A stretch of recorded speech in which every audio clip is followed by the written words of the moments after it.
Turkey's strategic position in emerging geopolitical power struggles in West Asia and Mediterranean region. The emergence of new geopolitical actors in West Asia and Mediterranean region has resulted in new challenging economic, military, and strategic power struggles. In the midst of this dangerous and volatile background, the European Union should strategically assess political trends and evaluate the costs of backing, siding, and provoking Greece and Greek Cypriot administration for solely the sake of EU membership solidarity. The European Union is dealing with a commotion of new geopolitical actors that have recently emerged in West Asia and Mediterranean region. China, Egypt, the United Arab Emirates, Russia, Saudi Arabia, and Turkey have taken major steps, directly and through proxies, to advance their interests in West Asia and Eastern Mediterranean basin and on its shores. Indeed, the European Union and its members most concerned, Cyprus, France, Greece, Italy, and Malta, remain strongly engaged, as are the United States and NATO from a security standpoint. But, clearly, new geopolitical power struggles are playing out in the region. Conceptually they are, simultaneously, economic, military and strategic in nature. Irrespective of their own objectives, these new geopolitical actors have benefited from three different foreign policy vacuums. The longest lasting one is the EU vacuum. EU foreign policy making is done at the European Council, where essentially the heads of state and government from the largest countries too, France and Germany, set the agenda. Typically, during the past decade, the European Council was unable to reach a clear consensus on the EU's policy in Syria, Libya, Azerbaijan, or Turkey. In practical terms, this inability cleared the way for Russia and Turkey to act decisively in Syria from 2015 onward, and in Libya and Azerbaijan more recently. The United States' disengagement from the region created a new, more fundamental vacuum. The US was no longer to be the security guarantor in the West, East and Mediterranean as demonstrated by its uncertain path in Syria, Libya, and Azerbaijan during the past few years. In addition, this created uncertainties for its European allies and opportunities for the new geopolitical players. Another type of vacuum appeared in early 2020, the COVID-19 pandemic captured the energies of US and EU governments and, in a way, partly froze their actions in West Asia and Mediterranean region. This period of uncertainty was not lost on Turkey and Russia, as both acted resolutely on the foreign policy front, while US and EU capitals gave priority to limiting the pandemic's effects on their population. Looking at Russia's military operations in Syria since September 2015, at the four distinct operations of the Turkish military in northern Syria, Jarablus, Afrin, Rasl and Tel Abyad, Idlib, or at the simultaneous and competing Russian and Turkish operations in Libya in 2019 to 2020 and Nagorno, Karabakh in Azerbaijan in 2021 can see a Crimea methodology at work.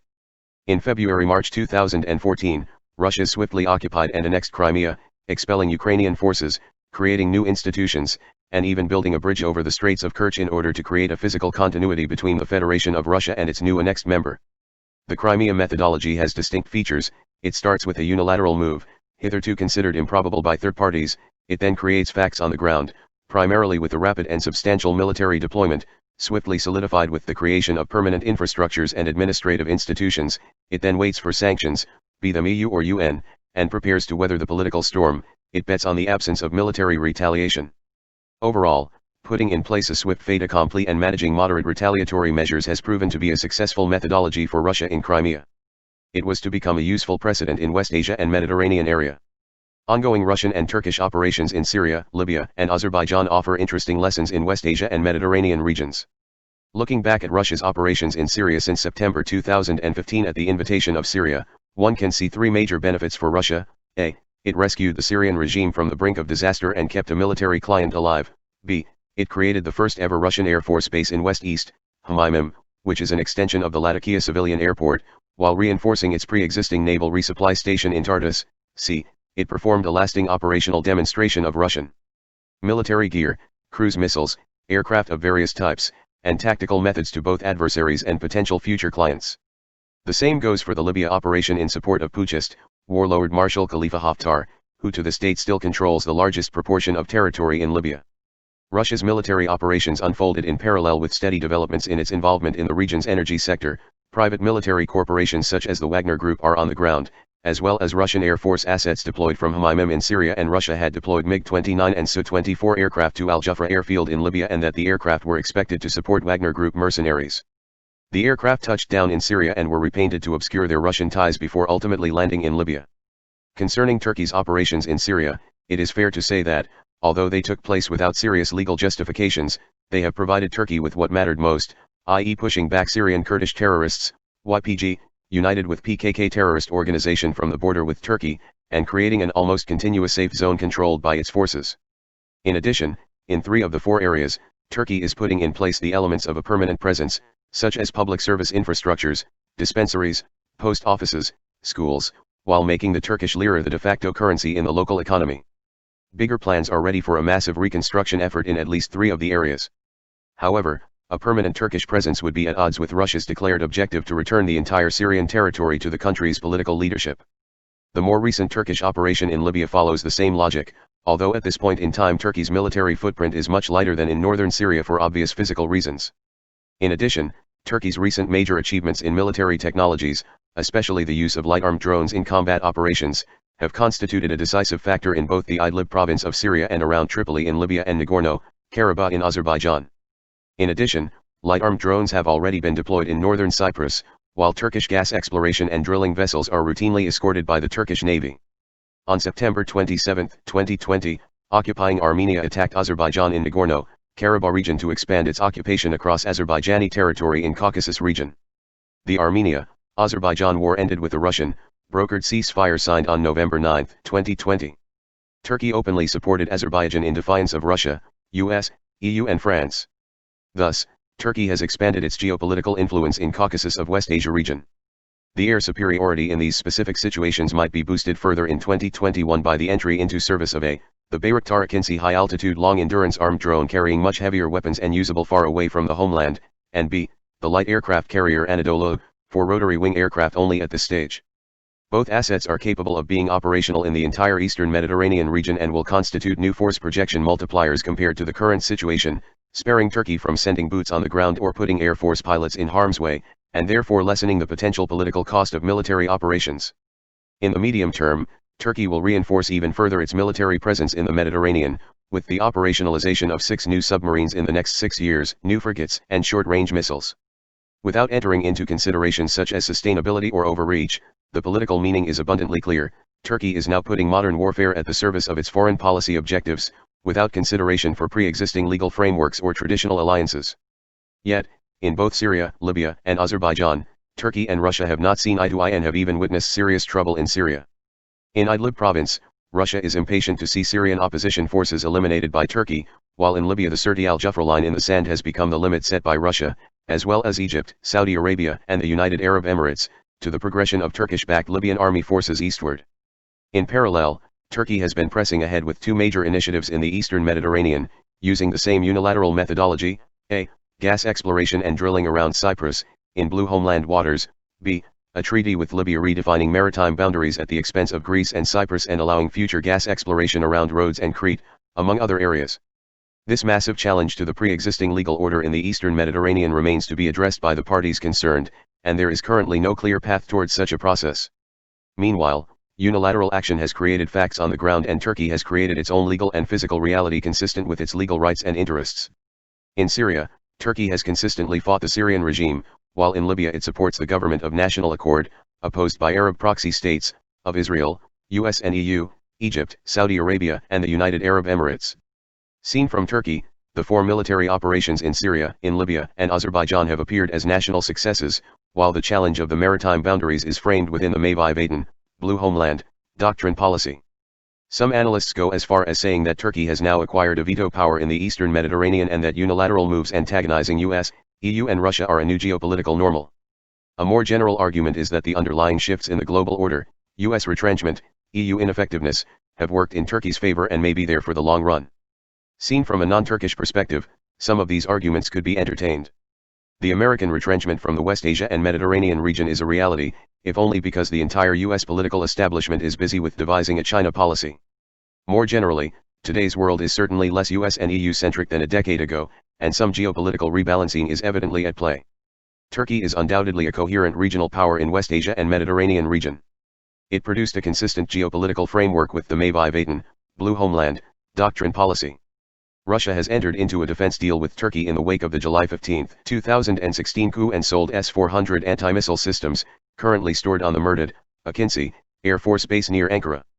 If put in service, the S-400 systems will undermine NATO's European missile defense architecture. By contrast, Turkey's actions in Libya run directly against Russia's interests, let alone US and EU ones. Seen from US and EU capitals, there is a distinct loss of trust resulting from Turkey's independent strategic autonomy postures, which coexist with the continued participation in NATO activities, while acting in coordination or not with Russia. This makes Turkey a vastly more challenging partner for NATO, the EU, and the US than it ever was. The European Union and the United States are therefore not only facing new geopolitical aesthetic in West Asia and Mediterranean region, but also players which have chosen, albeit in very different styles, to place recondition above dialogue in an already tense environment. While this is no surprise coming from Russia, Turkey's independent strategic autonomy behavior has been a shock to US and EU. Such a policy recondition is probably going to remain a permanent feature in the Mediterranean region. Egypt, Saudi Arabia, and the United Arab Emirates are part of the new proxy actors in the Mediterranean, albeit in a secondary role, in the sense that they are not autonomous actors. Yet, all three have a considerable stake in the stabilization of Libya and therefore in the resuscitation of a ceasefire, followed by a peace process. Egypt, for its part, has a higher stake due to its long border with Libya and its gas fields in the southeastern corner of the Mediterranean Sea. Egypt, Saudi Arabia, and the United Arab Emirates acting as proxies of Israel, US and EU entertain tense relations with Turkey. Through the Belt and Road Initiative, China has become a major economic player in West Asia and Mediterranean region, especially through its interest in ports, such as Piraeus in Greece and others. On the political front, China generally sides with Russia at the UN Security Council. Undoubtedly, there are many lessons to be drawn by the European Union about the current state of affairs in West Asia and Mediterranean basin. In giving consideration to the new situation, it appears necessary that the current situation be viewed as more than a passing phenomenon. Seen from a European standpoint, it could be tempting to emphasize the absence of consistency or the lack of strong alliances in the current policy moves. The absence of a solid convergence of interests between Russia and Turkey, be it in Syria, in Libya, and in Azerbaijan, is often mentioned. It is true that both countries have grown accustomed to manage a turbulent relationship, where the number of shared interests equals that of antagonistic positions. This cycle of military divergences and political summits illustrates the ambiguity of their relationship, but, in practical terms, it also creates a constant stream of political developments in the region. In turn, for the EU and the US, this situation creates more unpredictability.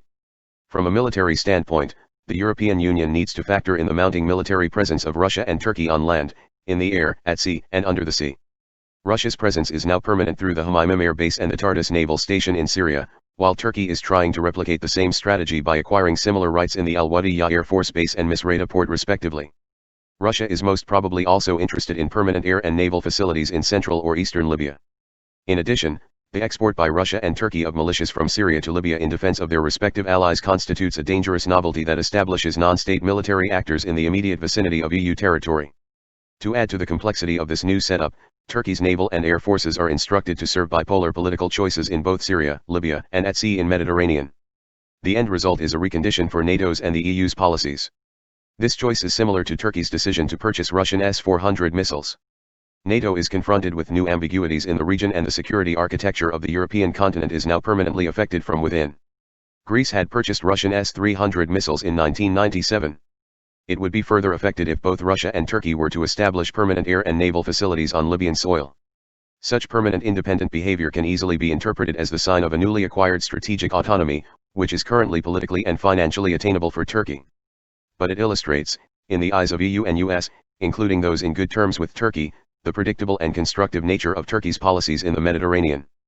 Consequently, from an economic standpoint, the European Union also has to take into account its trade and investment interests in the region, its energy interests in Libya and in the offshore gas fields of Egypt, Cyprus, and Lebanon, as well as the persistent migration issues in the eastern and central parts of the Mediterranean basin. From a political and strategic standpoint, the European Union is currently facing a vastly different situation in the Mediterranean basin than only a decade ago. Beyond the political uncertainties, the EU needs to carry out a strategic assessment of current trends and, more importantly, an evaluation of the political cost of no action.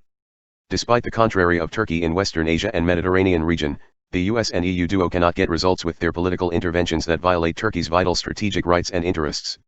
Thank you for listening to the